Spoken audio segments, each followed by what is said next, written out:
Kamusta na, Taurus? Welcome to Like a Tarot. Alamin muna natin kung ano ang message ng mystical card para sa mga Taurus.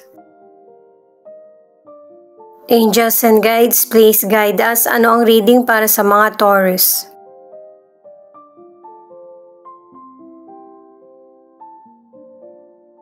Maganda yung mga messages. Ang unang card ay never give up.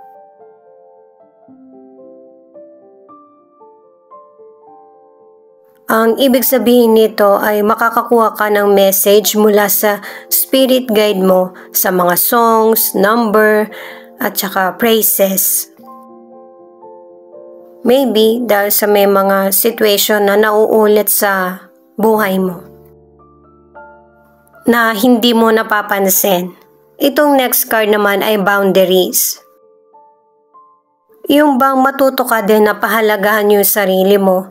Kapag di mo kaya, maging totoo ka. Maglagay ka ng boundaries or linya na hanggang dito lang yung kaya mo. Huwag kang mag-give up at saka kailangan din ng tulungan sa sitwasyon, hindi pwedeng palaging ikaw. Itong ancestry, kung ano yung nakaraan ay nakaraan na. At saka, huwag kang magpaka-focus sa problem at sa growth ka, mas mag-focus. Kung hindi nagiging maganda yung unang plano mo, yung next plan. Pero pinapaalala ng mga cards na huwag mong sarilinin yung responsibilidad o kaya problem. Alamin natin kung ano ang kailangan mo at kailangan ng person mo sa relasyon. At saka alamin din natin yung kondisyon ng relationship nyo. Paalala lang guys para sa mga bagong viewers na ang reading na ito ay timeless reading, general reading at guide po lamang kaya hindi po magre-resonate sa lahat. Kunin mo lang yung akma sa sitwasyon mo at kung kailan mo napanood ang reading na ito, yon ang start ng 1 week reading para sa'yo. Ikaw na bahala magpalit kung si person mo ito o ikaw. Kung ano ang ipakita ng guide, yun ang malakas na energy. Alamin muna natin kung ano ang kailangan mo sa relasyon. Queen of Swords, Page of Cups at 3 of Cups. Kailangan magkaroon ng awakening at saka yung balance yung desisyon mo. Para walang pagkakamali, walang pagsisisi at saka walang masisira. Sa career, kailangan alam mo kung ano yung totoong puna para sa improvement mo or yung naiinggit lang sa iyo. Yon ay dahil sa naaangatan mo siya.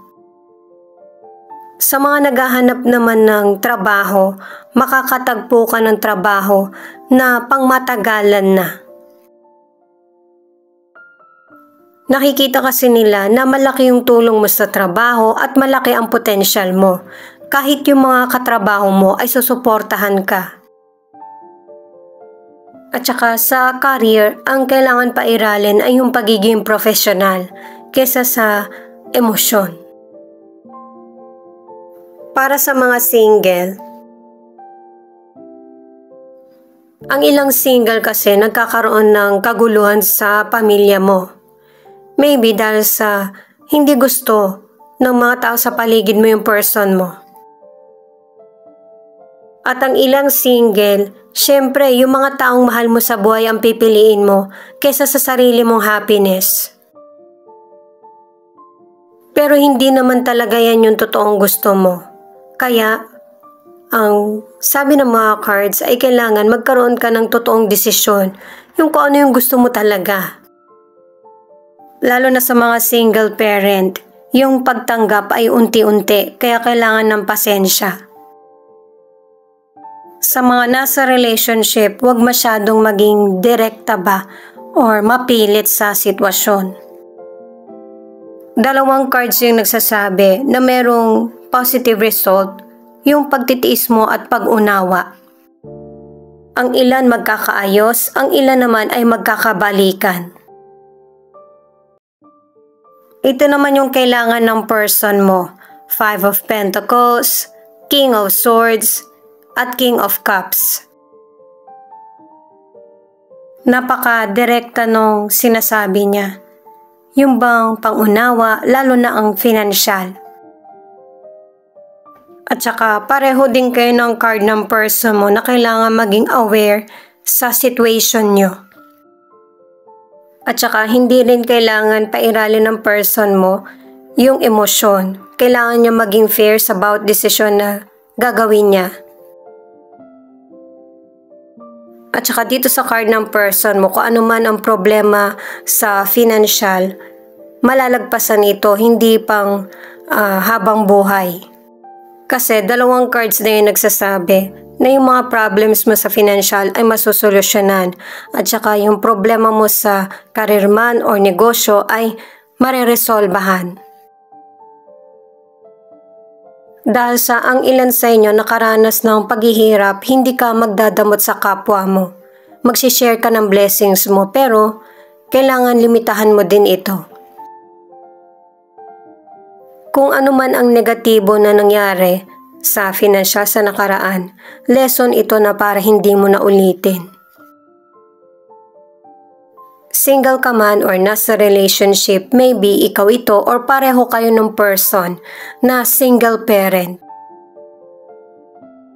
At saka ang payo ng mga cards para sa mga single or nasa relationship, kung meron kang papasukin na relasyon, kailangan tapos na siya sa nakaraang relasyon.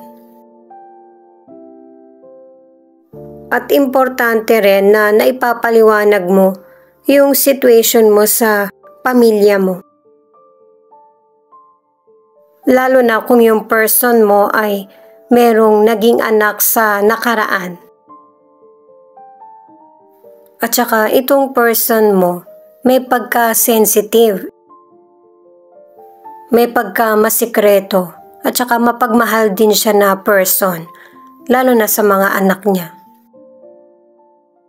Ano man ang estado ng relasyon or connection, importante yung communication. Para malalaman mo ang nasa isip, yung pag-uugali, at saka yung nararamdaman ng person. The Devil, 8 of Pentacles, at Page of Pentacles. Ito naman ang kondisyon ng relationship nyo. Unahin muna natin ang health. Sa mga single or nasa relationship, kung active ka sa physical contact, kailangan mag-ingat. At saka ang ilan sa inyo dahil na rin sa iba't ibang sitwasyon na kinakaharap, nagsasuffer pati yung kalusugan mo. Dalawang cards na nagsasabi niyan, magkakaroon ng recovery at saka yung isang desisyon ay nasa sa iyo. Lalo na kung ang minamanifest mo ay yung pagkakaroon ng healthy na kalusugan. Ang ilan sa inyo single, ang ilan naman karelasyon mo na talaga yung person. Pero ang sitwasyon, merong mga tutol diba na person. Hanggang dito sa huli pinapakita pa rin na yun yung topic. Walang problema sa relasyon nyo ng person mo. Kaya lang yung mga taong nasa paligid nyo, nagkakaroon ng rival sa atensyon, sa financial, lalo na sa mga nasa relationship, nakadalawang cards na loyal yung person mo sa iyo. At saka, wala siyang maibibigay sa iyo kundi yung katapatan. Poprotektahan ka niya at saka ikaw lang talaga yung magiging sentro ng buhay niya.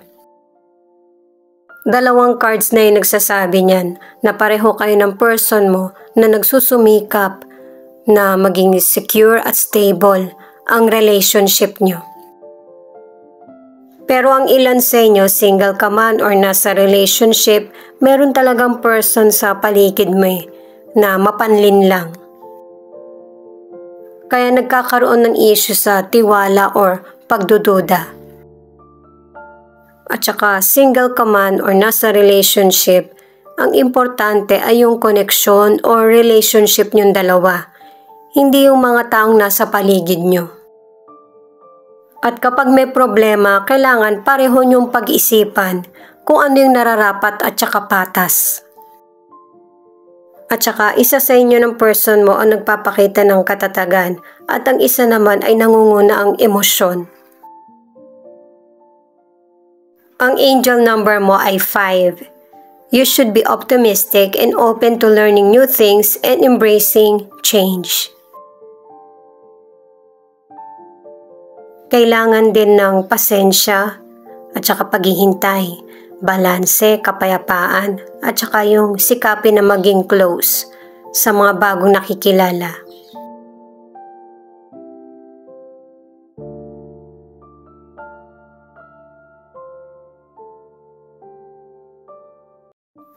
Eight, 8, abundance and all good things are coming your way.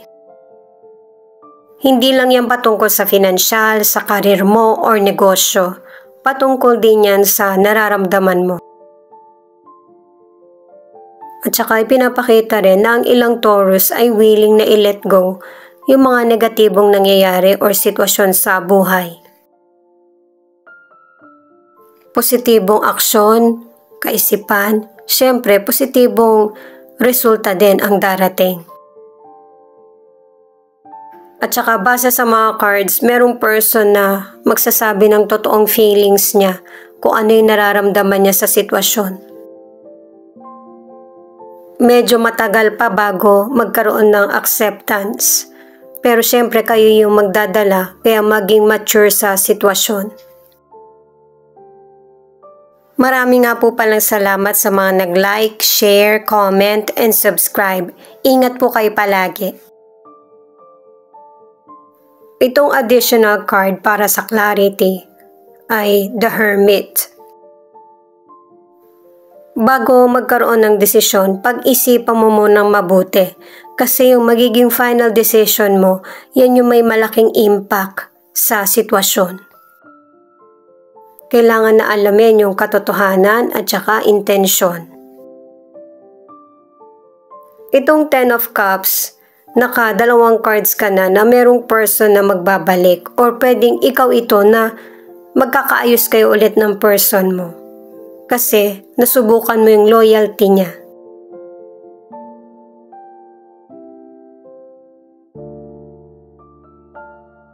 Itong 2 of Pentacles, ang relasyon niyo ng person mo or connection ay on and off.